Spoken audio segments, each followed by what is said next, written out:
what I want to do today is to make 4 simple points about persecution, what it is and what it's not, how it works, and what it is that we can do about that. But to really set the stage, I have to go back to New Testament times and explain just a little bit, in case you're not aware, of what the situation was facing the early church. From the beginning, the earliest Christians were persecuted because they were radically upsetting the system. The Romans, of course, were large and in charge, and they were really concerned about any religion that might detract from the stability of the empire. Now, the Romans were good. They didn't really care if you worshiped something else as long as that wasn't going to cause any trouble. But you did have to obey. And part of the problem was that the Romans treated the emperor as a god. As a matter of fact, as we saw a little while ago, the Romans even called the emperor the Son of God, which is where the gospel writers got that term. They're saying, no, the emperor is not the Son of God. Jesus is the real Son of God. So as long as the Christians were willing to kind of go along, everything would have been fine. But when they refused to worship the emperor, when they went against the cultural norm, then that became a really severe problem. And you had 3 choices. You could coast, and some of the Christians did. They just kind of went as long as they could, tried to keep their heads down. Some people didn't coast. They capitulated outright. They just said, okay, I don't want to suffer the consequences. And the consequences were great. You could have your home taken, your property confiscated. You could be imprisoned. You could be killed for your faith if you refused to bow down to the emperor. And for those that didn't coast and didn't capitulate, there were others who compromised, who just did everything they could to kind of stay in the middle and not really upset the authorities. And as if that were not enough, then you had the Jewish authorities to worry about, because they too were very concerned about this radical new sect. Christianity came from Judaism, but Jesus was so incredibly different in his outlook. He fulfilled and then he changed things, and they didn't want things changed, and that caused a lot of consternation, a lot of controversy. And so while you were battling the Roman influence, you also had to worry about those Jews who might come and again punish you because you were deviating from the norm. And so this idea of persecution was real. You could be ostracized, completely excluded from the community. You could have your livelihood taken away from you by the Jews who didn't agree with your Christian stance. There was a huge price to be paid, and many of those Christians paid it. That's why when you get to 1 Peter chapter 3, you see this whole chapter that has much to say about persecution, because it was a standard part of life at that time. Who would want to harm you if you're eager to do good? Okay, let's start with that. Who would want to harm you if you live to do good? A lot of people really don't care what your religious beliefs are as long as you're going to leave them alone. And I would submit to you that most people, if we're going to live a life that most people would see as compassionate and considerate and empathetic and sacrificial, then that's going to take care of a lot of the persecution that you and I might have to deal with. But still, even if you suffer for doing what is right, God will reward you for it. So don't be afraid and don't worry. Now, those are not empty platitudes for these people. They trusted in the power of God and in the presence of God to get them through. Now, if you know your history, you know that God did not protect everybody who was a Christian who needed protecting, any more than that happens today. God doesn't promise us blanket immunity. He doesn't say we're not going to suffer. He doesn't say we're going to not have to sacrifice. There will be a price to be paid depending on the circumstance. And so it was in these times too. But he says, don't be afraid. And the implication is you don't need to be afraid because God will get you through this. And don't worry. Instead, you must worship Christ as Lord of your life. Now, I want you to hold on to that phrase. Worship Christ as the Lord of your life. That's the message and that's the mission for today. And if we are intent on doing that, there may, in some circumstances, be a price even for us. There certainly was for the early Christians. Christ also suffered when he died for our sins once and for all time. He never sinned, but he died for sinners that he might bring us safely home to God. I really love the way that's put. He suffered physical death, but he was raised to life in the Spirit. And so even amid this persecution, Peter is writing to these folks and he's saying, keep the big picture in mind. There are ways in which we cannot avoid the suffering that's going on, but Christ has got us back to God. He has guided us home. He's going to be there for us. He will ensure that you will be all right. That's the assurance they had. That's the assurance that we have too. And then Jesus comes along and he builds on this by laying the foundation. This is what it says at the very end of the Beatitudes. God blesses those who are persecuted because they live for God. God blesses those who are persecuted because they live for God. For the kingdom of heaven is theirs. God blesses you when you're mocked and persecuted and lied about because you are my followers. Be happy about it. Be very glad, for a great reward awaits you in heaven. And remember, the ancient prophets, they were persecuted too. Okay, so I want to make 4 very quick points here. And they're very simple to comprehend, and then I'm going to try to leave room for some discussion here. Point number 1, not all persecution is persecution. Why were the people in the first century being persecuted? Well, because they were going so far against the religious establishment and the political authorities that there was a price to be paid because they would not capitulate and they would not coast and they would not compromise. But you have to look at that 1 Peter chapter 3 passage and see what's really highlighted there. It talks an awful lot about things like love, humility, and gentleness. Love, humility, gentleness.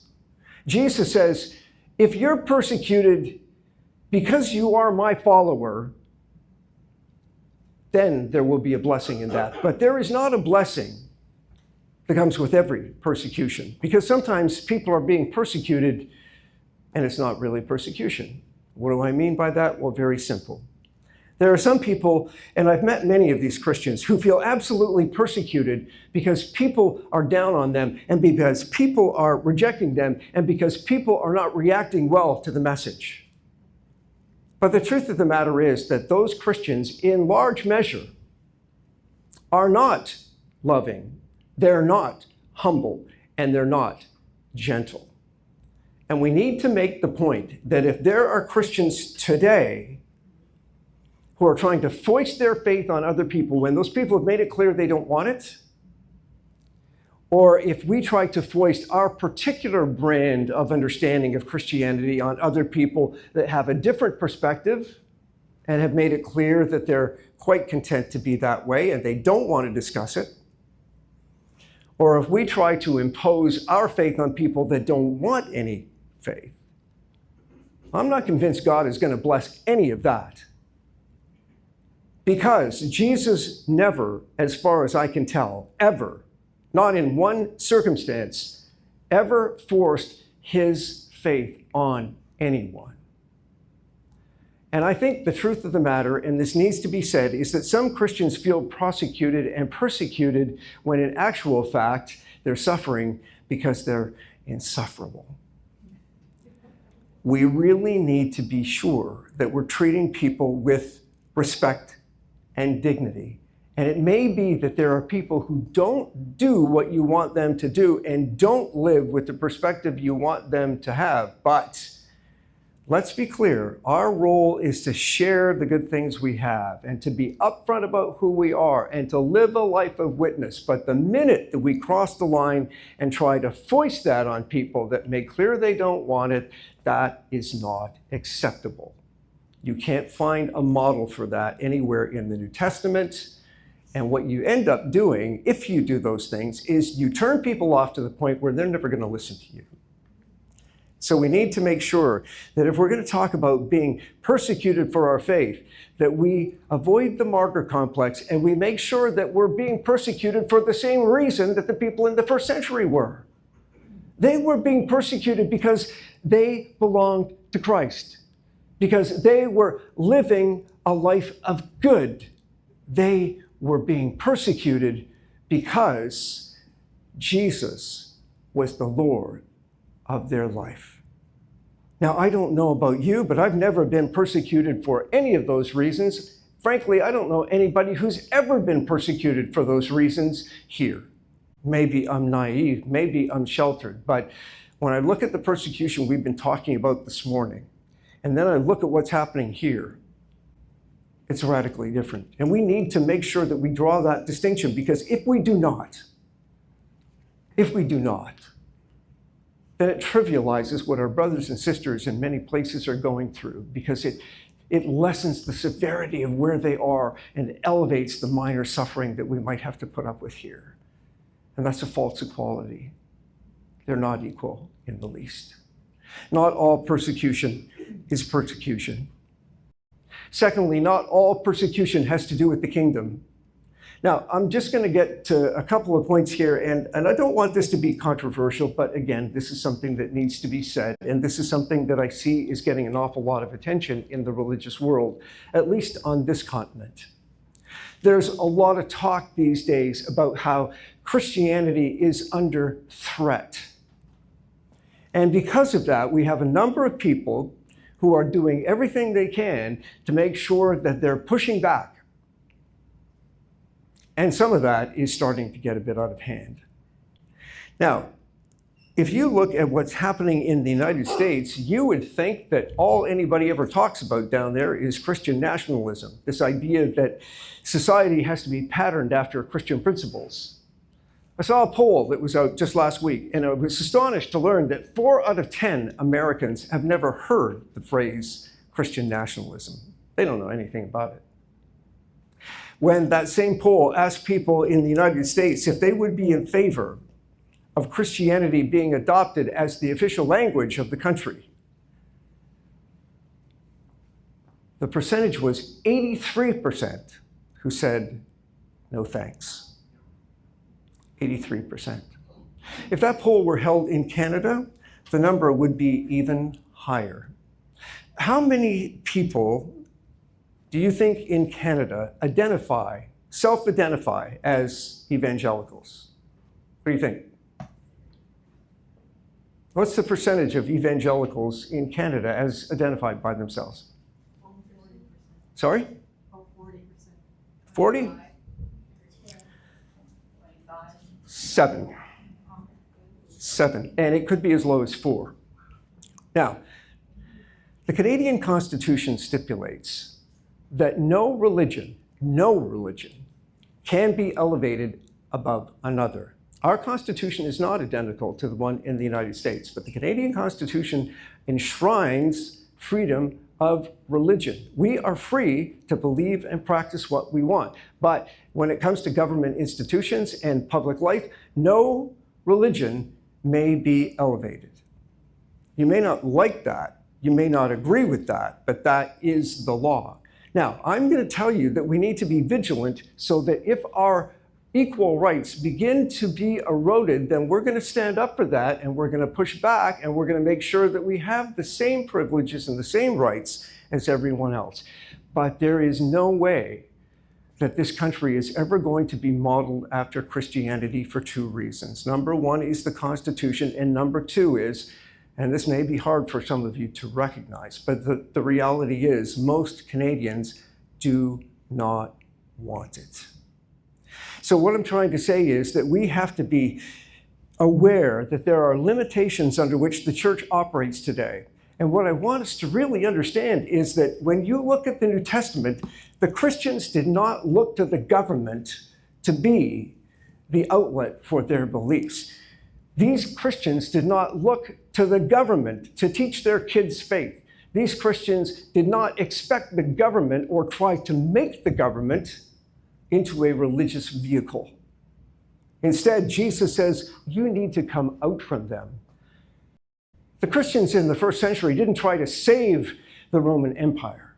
They tried to survive the Roman Empire, and they knew that if there was going to be this kingdom on earth, it wasn't going to come from a government or a political party or a movement. It was going to come from the church. And that is our role. Now, the church has a different standard than the people out there. Nobody forces you to be a Christian, but if you choose to be a Christian and you embrace what Jesus wants for you, then you have to be accountable to that standard.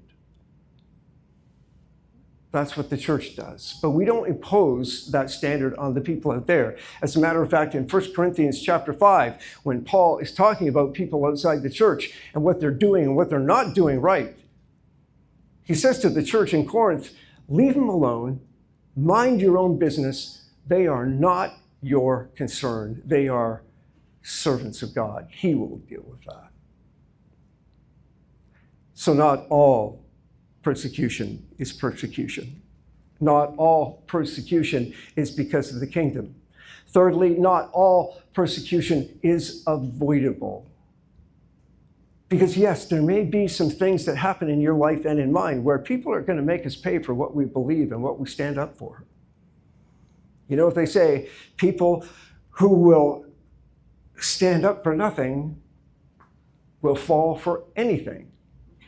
So we have to be people who are willing to have the courage of our convictions.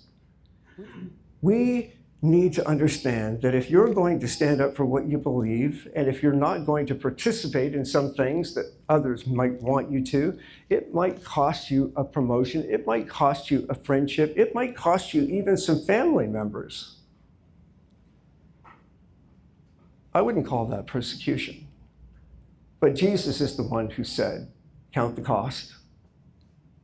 Count the cost. If you're going to follow me, understand that, number one, there will be a cost.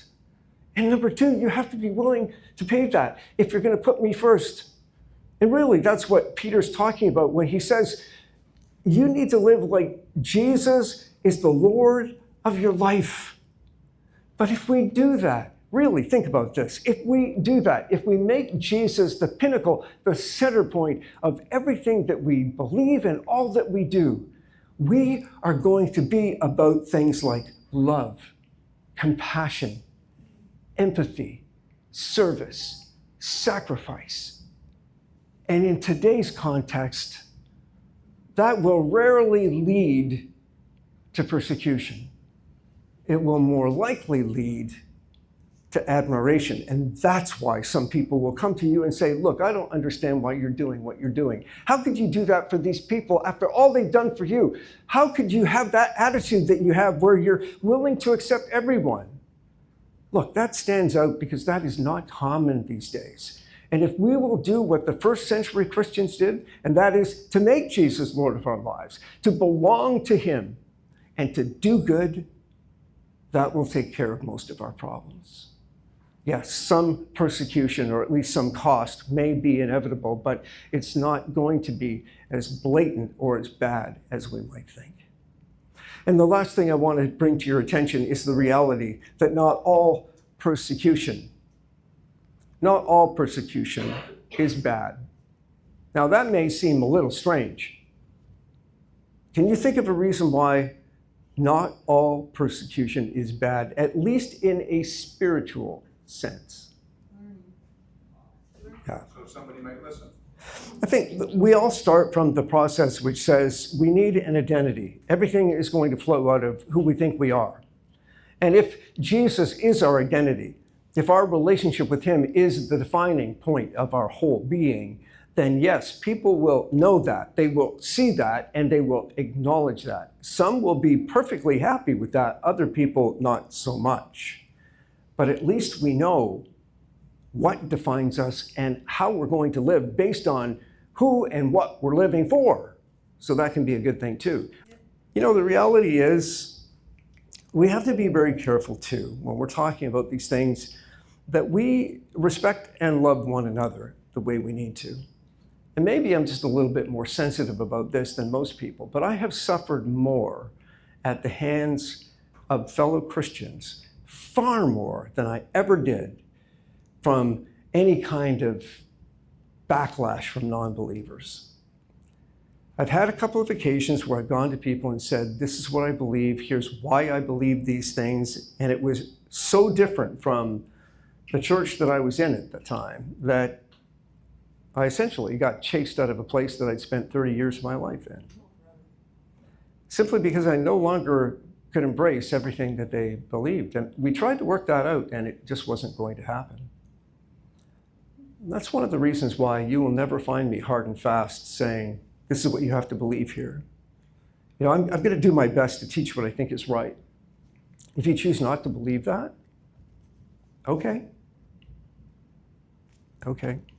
There is no uniformity in this group right now. We don't all believe the same thing about everything.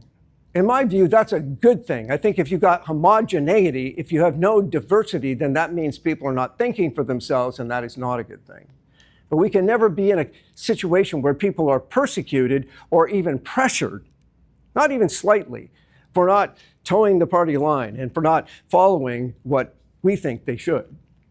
In other words, there's room for everyone. We would simply ask that you look at why you believe what you believe, be able to demonstrate why you believe those things, and then leave room with love and humility and gentleness for other people to see those things differently.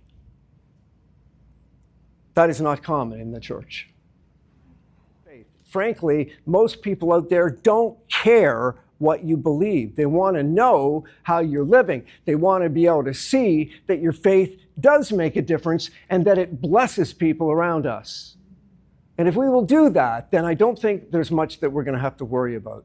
Yes, I understand that we'll have to be on our guard, but there are things that we can change in this culture, and there are things that we cannot because we do not have great influence any longer, and we're not going to for the foreseeable future. I hope you see that.